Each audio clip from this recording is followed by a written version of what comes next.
তো বন্ধুরা, আজ ভারত বনাম বাংলাদেশ প্রথম টেস্টে দ্বিতীয় দিন শেষে কে কোথায় দাঁড়িয়ে কার কেমন পারফরমেন্স, কে নজর কাড়লেন, এই নিয়ে কথা বলবো। তো ভিডিওটা স্কিপ না করে সম্পূর্ণ দেখবেন, আর ভিডিওটা দেখার পর শেষে একটা লাইক এবং সাবস্ক্রাইব করে দেবেন, কারণ এই চ্যানেলেই তোমরা তোমাদের পছন্দের দলের খেলার সমস্ত আপডেট কিন্তু সবার আগেই পেয়ে যাবেন। তো চলো আর বেশি দেরি না করে ভিডিওর মেন টপিক নিয়ে আলোচনা শুরু করি। গতকাল আমরা দেখেছিলাম প্রথম সিজনে বাংলাদেশ কিন্তু দারুণ শুরু করেছিল এবং ভারতের 34 রানে 3 উইকেট ফেলে দিয়েছিল, যেখানে ছিল রোহিত শর্মা, বিরাট কোহলি, গিলের মতন উইকেট। এবং তারপরও সেখানেও শেষ হয়নি, 144-এ ভারতের 6 উইকেট পড়ে গেছে।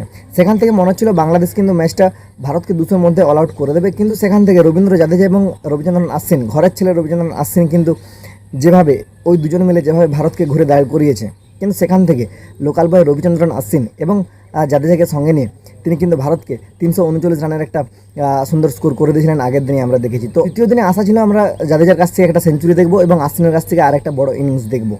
তবে দ্বিতীয় দিনের শুরুতে আমরা দেখতে পেয়েছি সেরকম কিছু আশা পূর্ণ হয়নি। জাদেজা 86 রানে সেখানেই আউট হয়ে যায়। দ্বিতীয় দিনে কিন্তু আর একটি রানও নিতে পারেননি, 86 রানে তিনি আউট হয়ে যান। আশ্বিনও আর বেশিক্ষণ ইনিংস লম্বা করতে পারেননি, তিনি 100 শুরুটা ভালোই করেছিলেন, কিন্তু শেষ পর্যন্ত 133 রানে আউট হয়ে যায়। এরপর ভারতের স্কোর কিন্তু উইকেট পড়তে পড়তে 376 রানেই ভারত অল আউট হয়ে যায় প্রথম ইনিংসে। এরপর বাংলাদেশ ব্যাট করতে নামলে বাংলাদেশকে অল আউট করতে ভারত মাত্র 1.5টা সিজন নিয়েছে। 1.5টা সেশন ভারতে পাচ্ছেন, 1.5টা সেশনে বাংলাদেশকে অল আউট করে দিয়েছে। বাংলাদেশকে 149 রানেই অল আউট করে দিয়েছে ভারতীয় দল।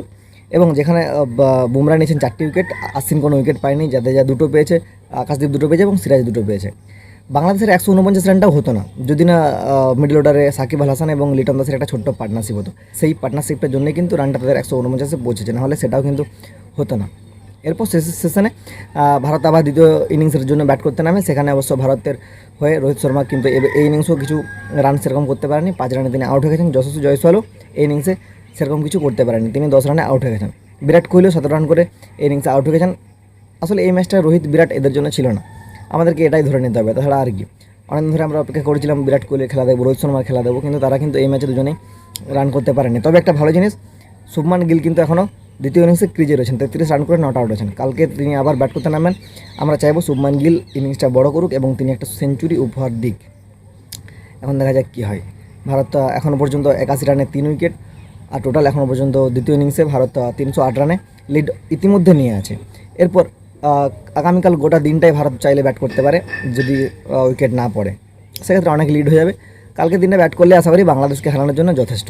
সত্যি কথা বলতে কি, বাংলাদেশিরা খেলা শুরুর আগে থেকে এমন এরা ফড়ং করছিল, পাকিস্তানকে হারিয়ে এসেছে, ভারতকেও হারাবে। ভাই, পাকিস্তান আর ভারত এক নয়, পাকিস্তান আলাদা, ভারত আলাদা।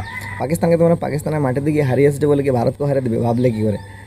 রোহিত শর্মা ঠিকই বলেছিল প্রেস কনফারেন্সে তোমাদের জন্য, ভারতকে সবাই হারাতে চায়, ভারতকে সবাই হারাবে বলে মজা নিতে চায়, কিন্তু সেটা হয় না।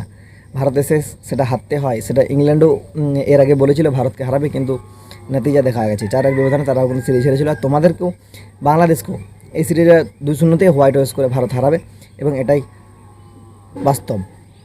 তোমরা আগে লাফালাফি করবে, এরপর তোমরা খেলা শেষের পর অজুহাত তোমাদের শুরু, আইসিসি চোর, বিসিআই চোর, আমচোর, চানাচোর, ভাই এসব করবে তোমরা। আর বাংলাদেশি তোমাদের ফেসবুক আর ইউটিউবার এদের তো আর কোনো কথাই নেই। যখন এরা অজুহাতে কোনো পারবে না, তখন আবার পুরনো কাসন দিয়ে ঘেটে আনবে।